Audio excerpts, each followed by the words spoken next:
Bible గ్రంథంలో వివరించబడింది. గమనించాలి, పరిశుద్ధ గ్రంథమైన బైబిల్ గ్రంథంలోని ఆదికాండము 18వ అధ్యాయము 19వ అధ్యాయంలో దేవునికి కోపము కలిగించే వ్యక్తులు పొందే నష్టమును గురించి స్పష్టంగా తెలియచేశారు, స్పష్టంగా వివరించారు. ఒకసారి చదువుదామండి. అక్కడ సిచ్యువేషన్ ఏంటి, సన్నివేశం ఏంటి అని అంటే నేను చెప్పడం కన్నా మీరు చదివితే మరింత స్పష్టంగా అర్థమవుతుంది. ఇక్కడ మీకు ఒక మాట చెప్పాలని ఆశపడుతున్నాను.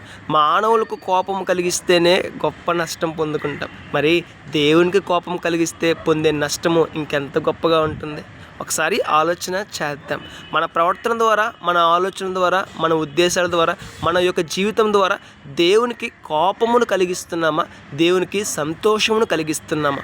ఒకసారి పరిశీలన చేసుకుందాం, పరీక్షించుకుందాం, సరి చేసుకుందాం, బాగు చేసుకుందాం, మన జీవితాన్ని మార్చుకుందాం.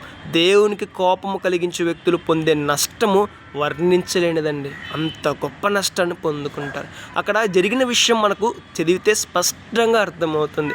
దేవునికి కోపం కలిగించిన ద్వారా పొందే నష్టము ఎంతటిదో ఒకసారి ఆలోచన చేద్దాం, మన జీవితాన్ని మార్చుకుందాం. అక్కడ ఉన్న విషయాన్ని చదువుదాం, మన జీవితాన్ని సరిచేసుకుందాం. రేపటి దిన శ్రేష్టమైన ఆశీర్వాదాన్ని పొందుకుందాం. May God bless you all.